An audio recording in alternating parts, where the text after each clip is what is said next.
আজকে চলে আসলাম মানিকগঞ্জ সদর থানা বাংলাদেশ হাট নামে এই হাটটি পরিচিত। ভাইয়া কেমন আছেন? ভালো।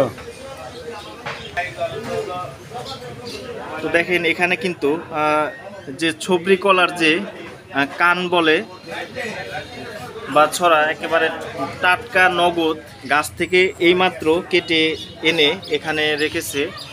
আর এই কলার মালিক হচ্ছে এই যে আমার এই ভাইয়া। তো ভাইয়া আপনার এই কলার গোর মানে কত দাম হয়েছে? 1500।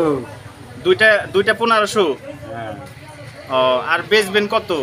বেচুন ধরেন 2200 2500। 2200 2500। হ্যাঁ, ও, মানে এগুলো কি আপনি পাকিয়ে বেচবেন না কাঁচাই বেচবেন? পাকিয়ে বেশি। ও, পাকায়। হ্যাঁ, তো দেখেন বিশেষ করে এই সবরি কলা মানবদেহের জন্য কিন্তু খুবই পুষ্টিকর। আর দেখেন যে মানে কলার গর্দিটা কিন্তু অনেক বড় এবং অনেক সুন্দর, একেবারে টাটকা। আপনি কি আসলে এই কলার ব্যবসায় করেন নাকি? আমি এলাকায় থেকে কিনে আনি কত বছর? মাসির বাড়ি থেকে। হ্যাঁ, কত বছর ধরে এই ব্যবসা করেন, কলার ব্যবসা? মোটামুটি 8 বছর।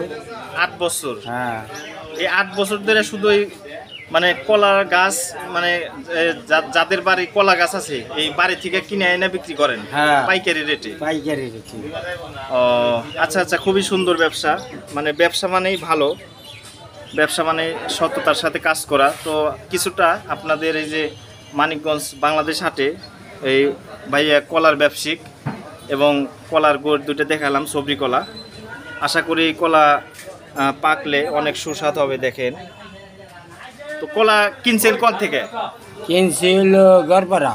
এই মানিকগঞ্জ গড়পাড়া থেকে? হ্যাঁ, ও আচ্ছা, ঠিক আছে ভাইয়া, তাহলে ভালো থাকেন। হ্যাঁ, ঠিক আছে, ভালো থাকেন। আপনার কলা অনেক সুন্দর দেখার মতো, আশা করি খেতে অনেক সুস্বাদ হবে।